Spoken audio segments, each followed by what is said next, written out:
Talk politique à bâton rompu. Parler à bon escient ou à bouche que veux-tu, nos chroniqueurs tirent les vers du nez aux politiques. Et ce soir, dans la bâton rompu, nous recevons Fodé Baldé. Il est le chargé de communication de l'Union des forces républicaines. Bonsoir Fodé. Bonsoir.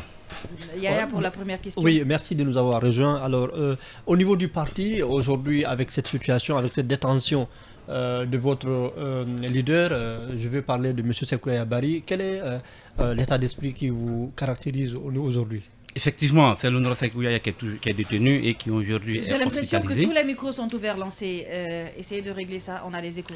Donc, je disais qu'effectivement, honorable Sékou Yaya est détenu de la façon la plus injuste possible, de façon injustifiée. Et depuis bientôt une semaine, il souffre de...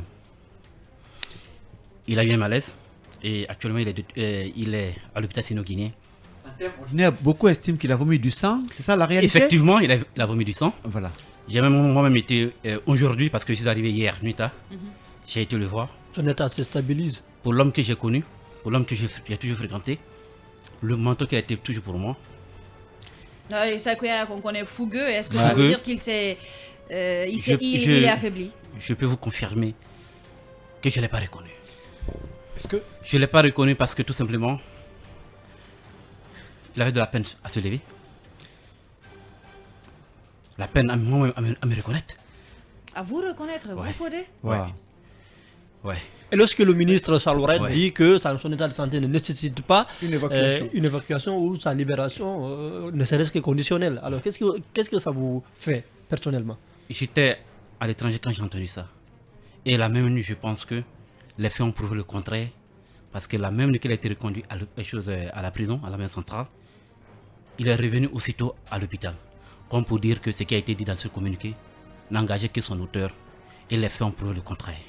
Tout ce que je veux dire, l'homme que moi j'ai connu, que j'ai toujours fréquenté, avec lequel j'ai fait le sport, l'état dans lequel je l'ai vu aujourd'hui, je pense que ceux qui sont en train de jouer avec la vie des gens doivent comprendre que nous les tiendrons responsables pour tout ce qui adviendra. Parce que vous craignez le pire.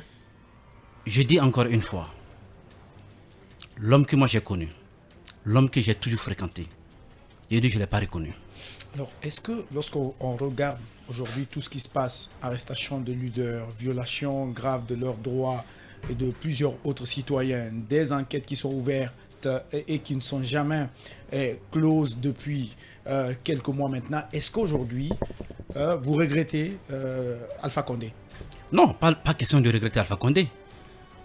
Toujours est-il que notre volonté à nous tous, nous avons applaudi le CNRD parce que tout simplement le discours du 5 septembre corroboré avec notre vision du pays, avec les valeurs auxquelles nous croyons. Il revient aujourd'hui au CNRD de se mirer, de voir est-ce que ce qui a été dit le 5 septembre, c'est ce qui se fait aujourd'hui. Je dis non. Je pense que c'est eux qui sont responsables devant l'histoire. Et non le fait que nous les ayons soutenus, parce que nous croyons à des personnes. On ne peut croire qu'à ce que vous dites. Les faits prouveront si on doit vous croire ou non. Vous avez cru sur parole. Nous avons cru sur parole, comme tout le monde le fait d'ailleurs. Voilà. Alors, vous rentrez d'un voyage et voilà, le Premier ministre Bernard Gomou a rencontré le leader de l'UFR, le président, l'ancien Premier ministre Sidia Touré. Dans un tweet, le président de votre parti dit qu'il n'y a eu rien de nouveau. Donc c'est le même tralala qui se raconte depuis un an. Qu'en est-il réellement? Réellement, c'est ce qu'il en est. Ce qui a été dit dans le titre. Rien n'a été. Il n'y a rien eu de nouveau. Tout simplement, il faut rappeler que le 6 septembre 2022, le président de la transition a fait éruption en conseil interministériel pour instruire son premier ministre de rencontrer les leaders politiques et sociaux qui s'étaient désistés par rapport au cadre de dialogue. Et je pense que c'est dans cette dynamique que le premier ministre a été rencontré le président Sidia Touré. Et encore une fois, je le précise, le président Sidia Touré n'a rien demandé, n'est pas demandé de cette rencontre. C'est le premier ministre qui a sollicité le rencontrer et il a accepté. Et il a rappelé au premier ministre le contenu de nos différentes déclarations. C'est-à-dire, il faut encore recréer le climat de confiance. Parce qu'à la vérité, il n'y a pas une confiance qui puisse permettre à ce qu'on se parle entre Guinéens. Parce qu'à la vérité, le CNRD a prouvé par A plus B qu'on ne doit pas leur faire confiance. Parce que les faits le prouvent à suffisance. La preuve, c'est le cas honorable C'est le cas aujourd'hui de Noura Saïkouyaya, qui est dans une situation vraiment très critique, et on veut nous faire croire autre chose. Encore une fois, il est important que ce monsieur soit évacué, pour ne pas qu'on assiste à un autre Luceni Camara. Je pense que ceux qui nous écoutent, et même les autorités, doivent le comprendre. Ils seront tenus responsables pour tout ce qui adviendra, à la vérité. Alors, Fodé, on l'a compris donc à travers la déclaration de Sidia et de vous, ce que vous venez de dire que c'était le Premier ministre qui avait demandé à le rencontrer. Ça veut dire qu'il y avait eu une préparation à l'avance. Est-ce que cette préparation a été faite avec le Quatuor, je veux dire la NAD, le RPG Arc-en-Ciel, pour qu'ils sachent de quoi il s'agissait? La discussion tournait autour de quoi? Pour ne pas que cela sonne comme une sorte de trahison que Sidia rencontre le Premier ministre hors du pays. Non, en fait, ceux qui veulent le dire peuvent penser ainsi. Moi, j'étais à un endroit qui me permettait de savoir est-ce que certains étaient informés de la rencontre. Je reste convaincu d'une chose. Les acteurs politiques, vous étiez en Afrique du Sud, les partis politiques avec lesquels nous collaborons, à la vérité, savent pertinemment ce qui se passait. Ce qui est essentiel, c'est quoi? Ça veut dire que Selou et Sidia échangeaient. Mais ils échangent tous les jours. Okay. Ils échangent tous les jours. Il y a une de la préparation entre... Tout le monde était informé. Tout le monde... Non, c'est pas... Non, pas du Quatuor, quoi. C'était pas une information sur la base d'un écrit qui est adressé, on veut vous rencontrer. Non, c'est par téléphone. Monsieur le président de l'UFR, nous souhaitons échanger avec vous sur le cas de dialogue. Vous savez, ils sont actuellement dans des démarches individuelles à l'effet de convaincre les uns de façon solitaire pour qu'on puisse se retrouver autour de la table. Mais je pense que c'est mal connaître le Quatuor qui est constitué là. Parce qu'à la vérité, ce qui nous unissent, c'est la Guinée que nous avons en partage et les valeurs de démocratie et de respect des droits de l'homme que nous avons en partage. Et pour rien, quelqu'un quitterait ce groupe-là pour se prêter à ce jeu qu'on veut nous tracer comme chemin. Je vais tout simplement dire au CNRD, s'il veut faire de la politique, c'est maintenant, ça fait 1 an qu'ils sont en politique. Nous avons plus de 20 ans d'existence politique. On connaît comment aller vers les gens. Et on sait ce que, quand de telles démarches, qu'est-ce que ça peut augurer. Si vous remarquez très bien, nous n'avons pas fait de communication là-dessus parce que nous avons expliqué que c'était quelque chose de informel. Mais nous avons été surpris quand on a vu qu'on dit une réunion secrète. Il n'y a pas de négociation secrète entre le président et qui que ce soit. Voilà. Non, vous avez dit il n'y a pas de réunion secrète. Il n'y en a pas eu. Qu'est-ce qui est secret dans ça? Il a été question tout simplement. Monsieur le président Sékou Touré, on connaît votre pouvoir, on connaît votre influence au niveau de l'opposition. On souhaiterait que vous veniez sur la table de négociation. Le président a été clair. Appropriez-vous les déclarations du RPG Arc-en-Ciel, la NAD, et par RPG Arc-en-Ciel et alliés, la NAD, FNDC politique et la CORED. Toutes nos exigences sont contenues dans cette déclaration. Et lorsque la confiance sera, comment on appelle, installée, il n'y a pas de problème. Avez-vous senti peut-être des manœuvres dilatoires pourquoi pas disloquer le Quatuor? Ils ne pourront jamais. L'avez-vous senti? Ils ne pourront jamais. Si c'est là l'intention, oui, ils ont échoué. Vous l'avez senti, M. Baldé? Comment est-ce qu'on peut sentir ça? Est-ce que vous avez senti avec cette démarche, la démarche de diviser? Non, je pense pas, parce que vous avez peut-être eu des échanges avec Sidia sur ce qui s'est passé, les discussions qu'il y a eu entre lui et le Premier ministre. Je pense que le président lui-même fera une communication officielle si besoin en est sur cette rencontre. Mais il l'a fait sur cette rencontre. Donc, comme pour dire que ça se limite comme on appelle, aux pratiques anciennes. On veut de vous, mais aucune évolution du niveau du CNRD pour qu'ensemble on puisse vraiment débattre des questions essentielles. Tous les Guinéens n'ont pas lu la déclaration ou les différentes déclarations du Quatuor. Pour rappel, qu'est-ce qu'il faut aujourd'hui pour sortir de l'impasse? Il faut créer un climat de confiance. Cela passe par le respect non seulement de la charte.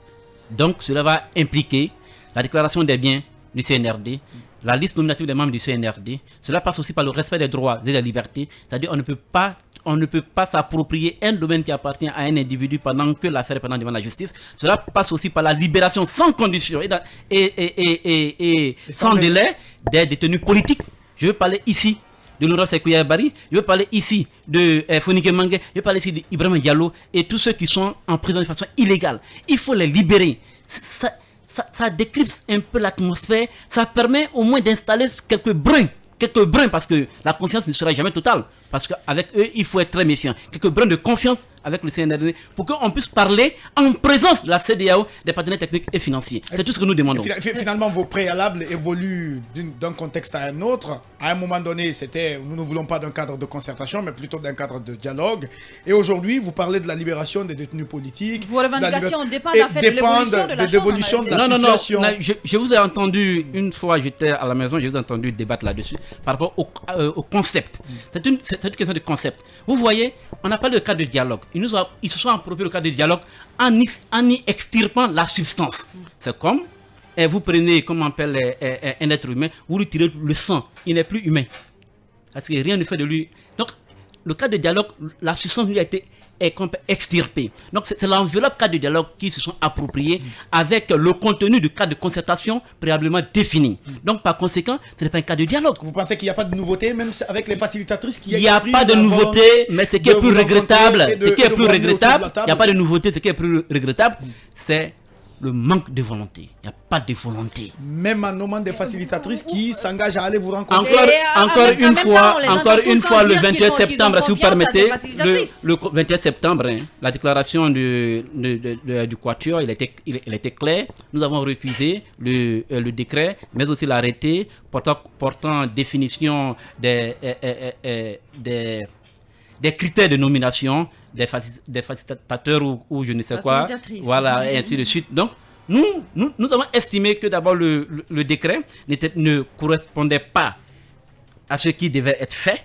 L'arrêté aussi, donc par voie de si le décret même a été déjà récusé par nous, je pense que le principe de logique voudrait que le décret, l'arrêté aussi soit aussi récusé. Mais nous l'avons fait pour juste rafraîchir la mémoire collective que le décret avait été récusé par ces 4 coalitions et que le décret qui tire sa source du décret ne peut que être aussi récusé. Alors, M. Baldé, dans une hypothèse où le CNRD proposerait à l'IFR une libération de M. Sékou Yaya Bari, honorable Sékou Yaya Bari, au regard de sa situation critique, en échange de voir l'IFR revenir à la table de dialogue, est-ce que c'est une hypothèse qui peut prospérer? Je pense que ça serait vraiment être très vicieux. Et ça serait être vraiment inhumain. Ça serait dégradant. Ça serait faire preuve d'inhumanisme. Et je pense que l'opinion comprendrait que c'est du chantage. Ils n'allons pas nous livrer à cela. Que cela soit clair. Alors, Bella Kamano, qui est Bellaba, excusez-moi, Bellaba, qui serait maintenant à la DPJ, avez-vous appris l'information et comment Fodé Baldé réagit à cela? Vous connaissez très bien ce jeune homme, ce garçon. Non, vous êtes ensemble. C'est ma première nouvelle, donc c'est pas exclu qu'au sorti, c'est que je fasse attention. Vous craignez de vivre la même chose que Étienne? Mais vous savez que pas du tout. Nous avons l'impression qu'on veut désormais interdire les politiques, les micros de films. Parce que film, c'est ça n'a rien à voir. La preuve, c'est que vous êtes là. Film, c'est comment on appelle, c'est défini comme étant, comment on appelle, cette radio qui souhaiterait vraiment éclairer la lanterne des populations. Soyez rassurés qu'on ne cédera pas. Vous n'avez pas été bloqué à pas. l'aéroport parce que certaines autorités disaient que vous viviez caché à l'époque. Oui, vous avez utilisé demi-demi. Bah, vous savez, en politique, il y a les non-dits. Permettez que ça veut dire qu'il y a des non-dits autour de votre voyage, c'est ça? Non, moi j'ai été chose en Afrique du Sud. Je suis rentré, j'ai reçu le cachet du service d'immigration, je suis rentré, ainsi de suite. Peut-être qu'ils n'ont pas su que c'était Fodé Baldé de l'UFR. Mais parce que c'est pareil qu'il a mis des perruques. Parce que j'ai une grâce qui s'appelle Tchangel, donc elle m'a donné le secret. Ah. Merci donc à vous, Fodé Baldé. Je rappelle qu'on avait donc comme invité Fodé Baldé, chargé de communication de l'Union des forces républicaines de Sidya Touré. Merci à Mamadou Yaya Baldé, à Moustapha Viki Diallo, à Ibrahima Solinen Konsouma, Lancé, Sangaré, à Ibrahima Assila. Merci à tous de nous avoir suivis. Restez avec nous tout de suite, c'est Film Soir.